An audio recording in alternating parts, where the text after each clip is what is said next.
Hello students, welcome again to my channel maths with Puja. और अभी तक आपने मेरे चैनल को सब्सक्राइब नहीं किया है तो ज़रूर से ज़रूर सब्सक्राइब कर लें। हम एक और प्रैक्टिस क्वेश्चन का सेट करने जा रहे हैं जो कि वीक नंबर 4 से रिलेटेड है। चौथे सप्ताह का ये हमारा क्वेश्चन पेपर है जिसमें फिर से वही मैथ के 20 क्वेश्चन हैं जो हमारे 12 नवंबर को होने वाले NAS एग्ज़ाम के लिए बहुत इंपॉर्टेंट है। इसमें हमारे जो टॉपिक कवर हो रहे हैं वो हैं परिमेय संख्याएं, आंकड़ों का प्रबंधन, चतुर्भुज, बीजीय व्यंजक, ठोस का आयतन और पृष्ठीय क्षेत्रफल और संख्याओं के साथ खेलना। अगर आपने इससे पहले वाला मेरा लेक्चर नहीं देखा है तो वो भी मेरे चैनल पर अवेलेबल है। वहाँ पर मैंने एक प्लेलिस्ट भी बना रखी है जो कि मैंने NAS 2021 के नाम से, और जिस पर मैंने क्लास 8 लिखा हुआ है। उस प्लेलिस्ट को खोलेंगे तो सभी लेक्चर आपको उसमें मिल जाएंगे। ठीक है भाई। अब हमारे जो जो टॉपिक इसमें कवर हो रहे हैं मैं थोड़ा सा इसको एनलार्ज करती हूँ ताकि आपको अच्छे से समझ आ जाए। जो जो हमारे लर्निंग आउटकम्स कवर हो रहे हैं वो 802, 803, 804, 808, 812, 818 और 819 हमारे इस क्वेश्चन पेपर में कवर हो रहे हैं। तो हम आगे बढ़ते हैं। इसके सभी क्वेश्चंस बहुत ही आसान हैं। ये हमारा पहला क्वेश्चन आ जाता है। एक त्रिभुज के एक ही क्रम में लिए गए सभी बहिष्कोणों का योग कितना है। बहिष्कोण माने बाहर के। भाई ये त्रिभुज है। त्रिभुज के जो आंतरिक कोण होते हैं बेटा जी, उन तीनों का योग 180 होता है। ये x है, ये y है और z है। अब मान लो मैं z के बाहर एक बहिष्कोण ले लूँ, एक ये y के बाहर का ले लूँ और एक ये x के बाहर का बहिष्कोण ले लूँ और इन्हें मैं नाम दे दूँ ABC। ध्यान से समझना भाई अब आप मेरी बात को। तो x का और a का जोड़ 180 है। समझे मेरी बात को। x जमा a 180, वैसे तो ये मुजबानी क्वेश्चन है। y जमा c भी 180, y जमा c भी 180 और भाई b जमा z, बल्कि मैं लिखूंगी z जमा b भी आपका कितना है 180। ठीक है। अब इन सब को हम आपस में जोड़ लेते हैं। तो इन तीनों को जोड़ती हूँ तो ये बनेगा x जमा वाई जमा जेड जमा a जमा सी जमा बी, a जमा सी जमा बी। ध्यान देना। और इन तीनों का जोड़ 18 तिये 54, यानी कितना हो जाएगा 540। अब इन तीनों का जोड़ कितना है 180 डिग्री। भाई इन तीनों का जोड़ कितना है 180 डिग्री। तो ये तीनों हो गए 180 जमा ABC बराबर है 540। इस 180 को उठाकर राइट साइड में ले जाओ। ठीक है। इस 180 को उठाकर राइट साइड में ले जाओ तो क्या आ जाएगा a जमा बी जमा सी बराबर है, ये तो 540 है, ये हो जाएगा 540 घटा 180। ठीक है। तो ये हो जाएगा 360 डिग्री, यानी कि इन तीनों बाह्य कोणों का योग 360 आने वाला है। तो हमारा सही उत्तर थर्ड पार्ट हो जाएगा। इन्होंने गै लिख रखा है, गै इसमें है नहीं कहीं भी, तो थर्ड हो जाएगा। आप इसको ऐसे भी याद रख सकते हो कि भाई आंतरिक कोणों का योग 180 है तो बाह्य कोणों का योग उनसे दुगना हो जाएगा 360। ठीक है। आगे बढ़ते हैं भाई। अब हम अगला प्रश्न है, इनमें से कौन सी आकृति समानांतर चतुर्भुज नहीं है। नहीं है। देखो पतंग जो है वो नहीं होती है समानांतर चतुर्भुज, क्योंकि पतंग की दो तो ये भुजाएं बराबर होती है और दो ये कोई गारंटी नहीं होती कि ये भुजाएं इसके समानांतर होंगी, भाई ये दोनों आपस में समानांतर होंगी, ऐसा कुछ नहीं है। वर्ग भी समानांतर चतुर्भुज होता है, आयत भी। और तीसरा ऑप्शन ये कह रहा है तीनों, तो तीनों तो है नहीं, तो पतंग है जो कि समानांतर चतुर्भुज नहीं होती। तो हमारा सही उत्तर हो जाएगा फर्स्ट पार्ट। ठीक है भाई। आगे बढ़ते हैं। प्रश्न संख्या 3, इनमें से कौन सी आकृति एक सरल बंद वक्र है। बंद तो बहुत है भाई, देखो ये भी बंद है, ये भी बंद है और ये भी बंद है, लेकिन ये सरल नहीं है। सरल वक्र वो होता है जिसकी जो आउटर बाउंड्री है वो एक दूसरे को कहीं पर ना काटे। अब ये 8 भी जो मैंने बनाया है बंद है, लेकिन ये यहाँ काट रहा है, ये यहाँ काट रहा है, तो ये सरल नहीं है। अब आप जरा ध्यान से देखो तो ये एक लाइन पर शुरू होता है और एक ही लाइन पर ख़त्म हो जाता है। लाइनें आपस में काट नहीं रही, जबकि इसमें काट रही हैं।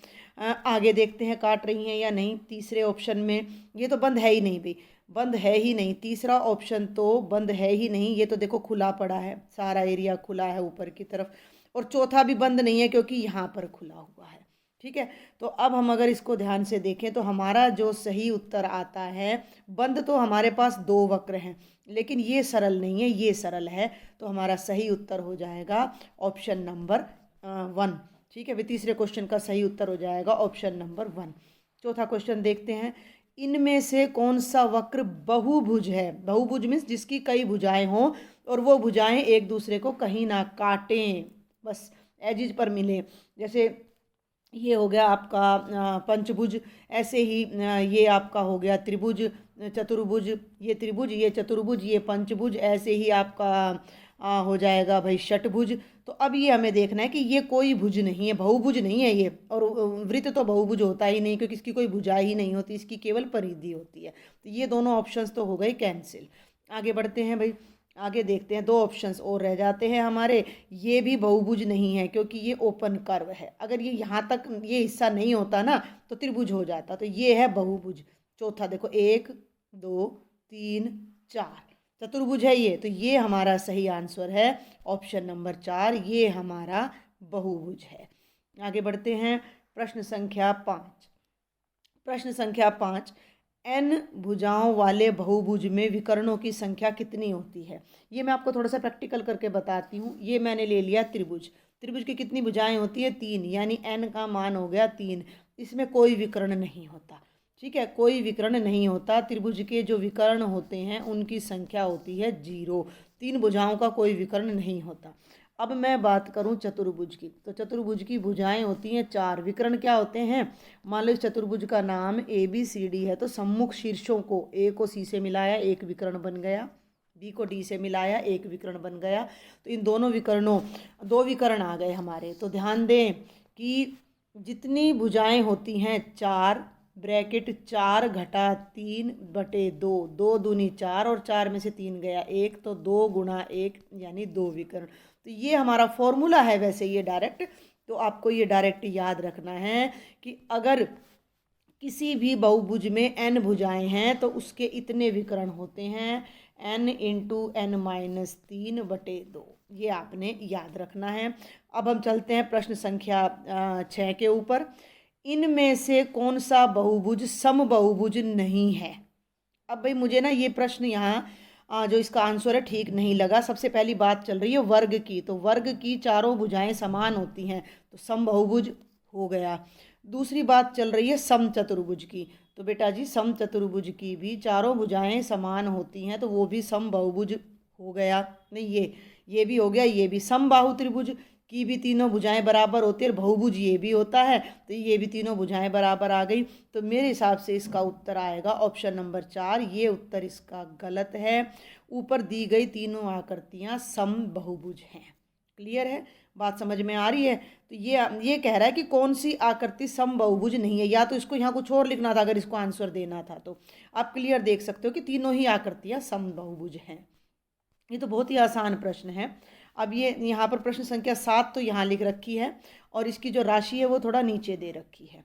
यदि किसी चतुर्भुज के विकर्ण परस्पर समकोण पर समद्विभाजित करे तो वह समचतुर्भुज होता है। बहुत आसान। समचतुर्भुज के विकर्ण एक दूसरे को 90 डिग्री के कोण पर क्या करते हैं? समद्विभाजित। वर्ग के भी करते हैं लेकिन हमारे उत्तर में कहीं वर्ग तो है नहीं, तो सही उत्तर क्या आ जाएगा? समचतुर्भुज आ जाएगा।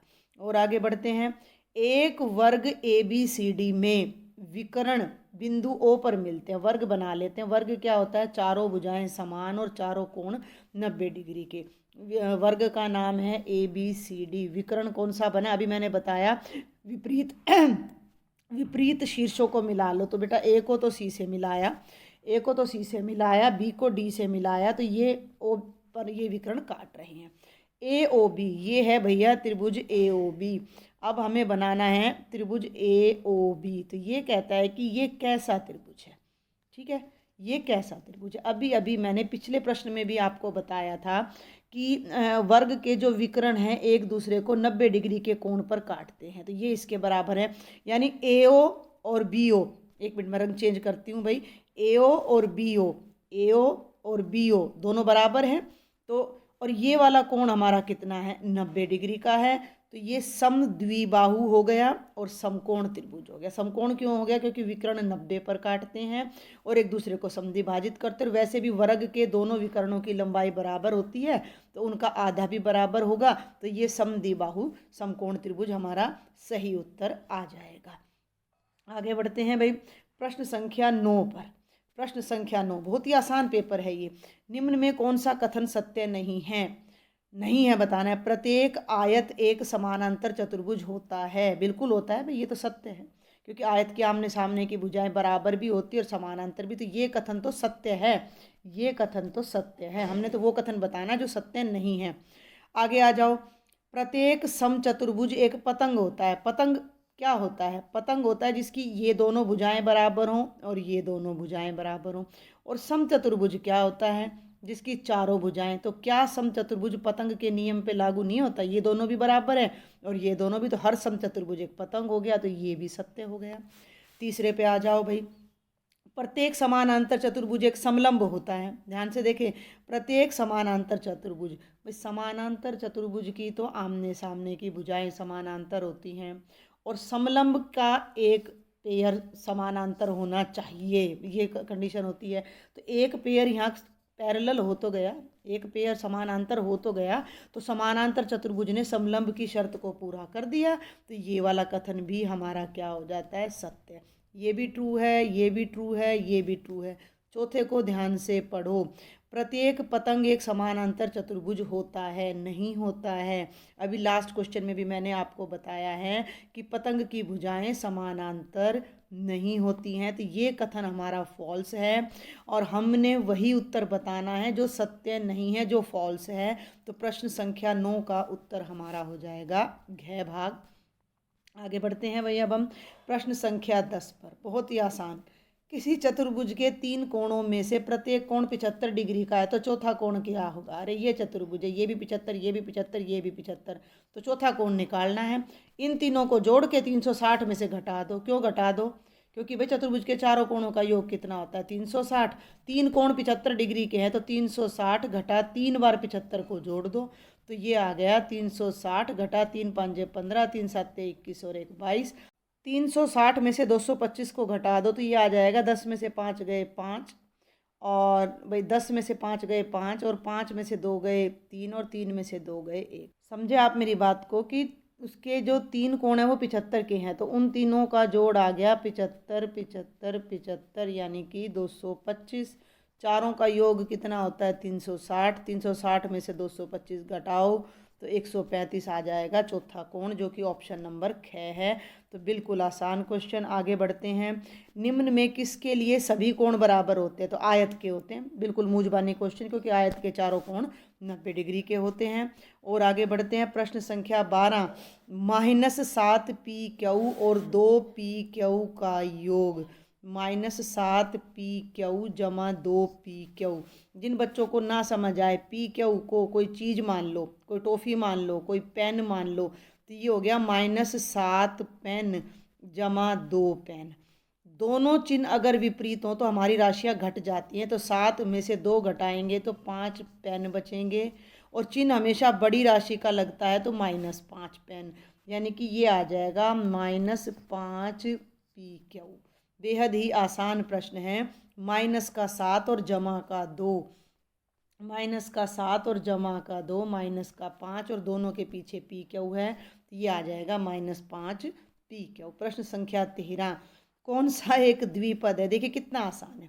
पहले ऑप्शन को देखते हैं। 7 गुणा A जमा A। ध्यान देना, 7A जमा A कितना बन गया? 8A। एक पदी है भाई ये तो, ठीक है। आगे बढ़ते हैं। 6A की 2 जमा 7B जमा 2C। एक पद, दो पद, तीन पद, ये त्रिपदी है, ठीक है भाई। ये आपका त्रिपद है, ये आपका एक पद है। इन तीनों को गुणा करो, 4 तिये 12 दूनी 24 ABC, ये भी एक ही पद है। ये है दो पद आपके, क्योंकि जब आप इसको खोलोगे 6 को A² से गुणा करोगे 6A², और 6 को B से गुणा करोगे तो जमा 6B। एक पद दो पद, तो ये वाला उत्तर है द्विपदी। तो हमारा सही उत्तर आ जाएगा घ। अब थोड़ा और आगे बढ़ते हैं। प्रश्न संख्या 14, ये आइडेंटिटी है भाई, मूंजबानी आइडेंटिटी है, ए स्क्वेयर माइनस बी स्क्वेयर। तो ये तो हम आइडेंटिटी अपनी कर चुके हैं, आपके 8वीं कक्षा में बहुत आई हुई हैं। ये ए प्लस बी स्क्वेयर, ए माइनस बी स्क्वेयर, तो इसके टुकड़े हो जाएंगे ए माइनस बी, ए प्लस बी, यानी एक माइनस का एक प्लस का, जो कि हमारा ये है ऑप्शन नंबर ग। ये है हमारा ऑप्शन नंबर ग। आगे बढ़ते हैं बेटा। प्रश्न संख्या 15 क्या कहती है? 3x घटा 24 का गुणनखंडित रूप, यानी गुणनखंड करने हैं। कितना आसान प्रश्न है। 3x घटा 24, दोनों दो पद हैं, दोनों में कुछ कॉमन निकलता है तो निकाल दो। 24 भी 3 के पहाड़े में आता है और ये भी, तो 3 बाहर आ जाएगा, x बचेगा। 24 को 3 से भाग करोगे, घटा 8, तो ये बन गया 3 गुणा x घटा 8, यानी 3 के ब्रैकेट में x घटा 8। तो ये हमारा सही उत्तर आ जाएगा। आगे देखिए प्रश्न संख्या 16। प्रश्न संख्या 16, प्रश्न संख्या 16 क्या कहती है? एक घन का आयतन 64 घन सेंटीमीटर है, तो इसका क्षेत्रफल क्या होगा? घन क्या होता है? लूडो की डाई की तरह 6 समान फलकों से बनी हुई आकृति घन होती है। अगर इसकी एक भुजा को मैं ए ले लूँ, तो जो आयतन होता है घन का वो ए की घात 3 होता है, और वो कितना दे रखा है? 64 होता है बेटा जी 4 की घात 3। करके देख लेना, घन और घनमूल हमने कर रखे हैं। 4 गुना 4 गुना 4, 4 चौक 16 चौकू 64। तो ये आ गया ए की घात 3 बराबर है 4 की घात 3। घात से घात खत्म हो जाएगी, खत्म होती नहीं है, नियम है हमारा। तो ए का मान 4 आ गया। ए 4 आने का मतलब भुजा 4 आ गई। ए 4 आने का मतलब हमारा जो घन था उसकी जो भुजा थी वो कितनी आ गई? 4 सेंटीमीटर। पृष्ठीय क्षेत्रफल क्या होता है? 6 ए की 2, यानी 6 गुणा 4 का वर्ग, 4 का वर्ग 16, 16 छिक्के कितना हो जाएगा? 96 वर्ग सेंटीमीटर। तो हमारा सही उत्तर सी ऑप्शन हो जाएगा, 96 वर्ग सेंटीमीटर। अब आ जाइए प्रश्न संख्या 17 पर। एक बेलन का आयतन जिसकी त्रिज्या उसकी ऊंचाई के बराबर है, त्रिज्या आर है और ऊंचाई भी आर है, ध्यान देना, त्रिज्या भी उतनी है जितनी ऊंचाई है, तो उसका आयतन हमने ज्ञात करना है। तो भैया बेलन का आयतन क्या होता है? अगर मेरे पहले के पेपर आपने देखे तो मैंने इस तरह के बड़े क्वेश्चन कराए हैं। बेलन का आयतन होता है पाई आर स्क्वेयर एच, तो पाई आर स्क्वेयर तो आर स्क्वेयर रहेगा, और हाइट भी आर के बराबर है, तो इसकी जगह भी आर आ गया। आर कितनी बार आ गया? 2 बार यहाँ और 1 बार यहाँ, 3 बार। ये हो गया पाई आर क्यूब। तो बेलन का आयतन हो जाएगा पाई आर क्यूब। देखते हैं कहाँ है, ऑप्शन नंबर सी है ये हमारा। भाई इन क्वेश्चंस को करने के लिए ना आपको ये फॉर्मूले सारे याद होने चाहिए। दो घनों के आयतन का अनुपात 1:64 है, ठीक है। दो अलग अलग घन है भाई, एक की भुजा ए है, दूसरे की भुजा बी है, तो आयतन, पहले का आयतन हो जाएगा ए क्यूब, दूसरे का आयतन हो जाएगा बी क्यूब। अनुपात है 1/64। एक होता है 1 का घन, 64 होता है 4 का घन। तो मैं इस पूरे रिजल्ट को समरी करके लिख सकती हूँ, a/b का घन बराबर है 1/4 का घन। घन से घन कट गया, तो a/b किसके बराबर आ गया? 1/4 के। ध्यान देना मैंने क्या किया है, दो अलग अलग घन थे, एक की भुजा मैंने a ले ली, दूसरे की भुजा मैंने b ले ली, तो a का घन बटे b का घन, क्योंकि दोनों के आयतन का अनुपात 1/64 था। अनुपात हल किया तो a/b कितना आ गया? 1/4। ठीक है भाई, हमारा जो a अनुपात b था वो 1:4 आ गया, या मैं कहूँ कि a/b 1/4 आ गया। पहले घन के एक फलक का क्षेत्रफल का दूसरे घन के एक फलक के क्षेत्रफल से क्या अनुपात होगा? भाई घन का फलक, एक फलक, अभी थोड़ी देर पहले मैंने बताया 6 समान फलकों से घन बनता है, तो ये एक फलक जो है वो वर्गाकार होगा। जो एक फलक है वो वर्गाकार होगा, तो वर्ग का क्षेत्रफल क्या होगा? A square. दूसरे वर्ग का क्षेत्रफल क्या होगा? B square. तो असल में हमने ये निकालना है, तो a/b हमारे पास है, दोनों तरफ उठा के वर्ग कर दो, तो क्या आ जाएगा? a²/b² आ जाएगा 1/16। 1/16 को हम लिख सकते हैं 1:16। तो ये हमारा क्वेश्चन थोड़ा सा कॉम्प्लिकेटेड था, लेकिन ज़्यादा नहीं था, तो सही उत्तर सी आ जाएगा। आगे बढ़ते हैं बेटा, 19वां क्वेश्चन। मैं इसको थोड़ा सा छोटा कर लेती हूँ ताकि आप को पूरी स्टेटमेंट दिखे। उस बेलन का आयतन जो ए भुजा वाले घन के अंदर ठीक ठीक समावेशित हो जाए, ठीक है। ये एक घन है लाल रंग में, जिसकी हर भुजा ए है, ठीक है। और ये एक सिलेंडर है, मैं अलग रंग से सिलेंडर यहाँ बनाती हूँ, एक बेलन जिसको मैं कहूँगी, जो पूरा पूरा इसके अंदर समा रहा है। ठीक है, इसके अंदर बिल्कुल फिट हो गया भाई, ये इसके अंदर बिल्कुल फिट हो गया। तो ध्यान देना है कि उस बेलन का आयतन कितना है। बेलन का आयतन अभी अभी मैं आपको बता चुकी हूँ, होता है पाई आर स्क्वेयर एच। आर क्या होती है? बेलन की त्रिज्या। और एच क्या होती है? बेलन की हाइट। अब बेलन पूरे का पूरा इस घन में समा रहा है, तो जितनी इस घन की हाइट होगी उतनी ही बेलन की हाइट होगी। तो ये तो ए के बराबर है, तो बेलन की हाइट कितनी हो जाएगी? ए हो जाएगी। ठीक है, अब ये पूरा बेलन इस घन के अंदर समा रहा है, ये देखो। तो जितना घेरा है, नीचे की तली है ये, मान लो उसकी घन की, तो इसमें ये पूरा घेरा आ रहा है। तो इस बेलन का जो घेरे का जो व्यास होगा पूरा आएगा भी, ये देखो इस तरह से पूरा आएगा। तो इसका जो पूरा व्यास होगा वो इसकी भुजा के बराबर ए होगा। तो इसकी ए देखो ना पूरा, तो इसकी जो त्रिज्या होगी वो इसका आधा हो जाएगी, ए बटा 2। तो अब इन बातों को पकड़ के अब हम सवाल करते हैं कि पाई आर स्क्वेयर एच है, एच का मान घन की ऊंचाई के बराबर है, आर का मान आधा है, तो इसको यहाँ रख दो पाई।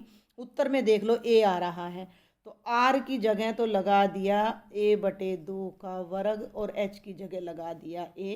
ठीक है, तो ये हो गया पाई ए का वर्ग, नीचे 2 का वर्ग 4 गुणा ए की 2 को ए से करोगे तो ए कितनी बार आएगा? 3 बार बटे 4, पाई ए क्यूब बटे 4, ये हमारा फाइनल आंसर आएगा। तो पाई ए क्यूब बटे 4 ये है हमारा आंसर नंबर 1। ठीक है, पाई ए क्यूब बटे 4। फिर भी आपको कोई डाउट हो तो आप वीडियो को थोड़ा सा स्लो करके समझने की कोशिश करना, आपको अच्छे से समझ आ जाएगा। और ये है इस वीडियो का लास्ट क्वेश्चन, क्वेश्चन नंबर 20। किसी घन के आयतन में क्या परिवर्तन होगा यदि उसकी भुजा मूल भुजा की 10 गुनी हो जाए? ठीक है भाई, ये पहला घन है, ध्यान से समझना। पहले घन की भुजा ए ले ली तो आयतन कितना हो जाएगा? भुजा गुणा भुजा गुणा भुजा, यानी ए क्यूब। ठीक है भाई, अब ये एक दूसरा हमने बड़ा घन बना लिया जिसकी भुजा पहली भुजा की 10 गुणा है, यानी कि अगर ये ए है, अगर ये ए है तो इसकी भुजा 10 ए है, तो इसका आयतन कितना हो जाएगा? 10 ए गुणा 10 ए गुणा 10 ए, 10 10 10 कितना हो गया? 1000 ए क्यूब। 1000 है भाई, ये ध्यान देना। तो पुराने आयतन का 1000 गुणा हो गया नया आयतन। तो नया आयतन 1000 गुणा हो जाता है, क्योंकि एक भुजा 10 गुणा बढ़ गई। एक भुजा हमारी जो है वो 10 गुणा बढ़ गई, तो 3 भुजाएं जब 10 गुणा बढ़ेंगी तो नया आयतन तीनों के गुणनफल से आएगा, जो कि हो जाएगा 1000 क्यूब। और 1000 ए क्यूब, और पुराना आयतन था ए क्यूब, तो ए क्यूब का 1000 गुणा हो गया। तो हमारा सही उत्तर इसका कै भाग हो जाएगा। तो बेटा जी, ये मैंने आपको इससे पहले का एक टेस्ट और करवा दिया है, और ये आपका वीक 4 का मैं कह सकती हूँ। 4 वीक के हिसाब से मैंने 4 प्रैक्टिस सेट आपको करा दिए हैं, चारों मेरे चैनल पर आपको अवेलेबल मिलेंगे। अगर आपको मेरे लेक्चर्स पसंद आ रहे हैं, समझ आ रहे हैं, तो don't forget to subscribe, share करें अपने ज़्यादा से ज़्यादा फ्रेंड्स के साथ, मेरे व्हाट्सएप ग्रुप को ज्वाइन करें और कमेंट्स ज़रूर करें। Thank you very much students.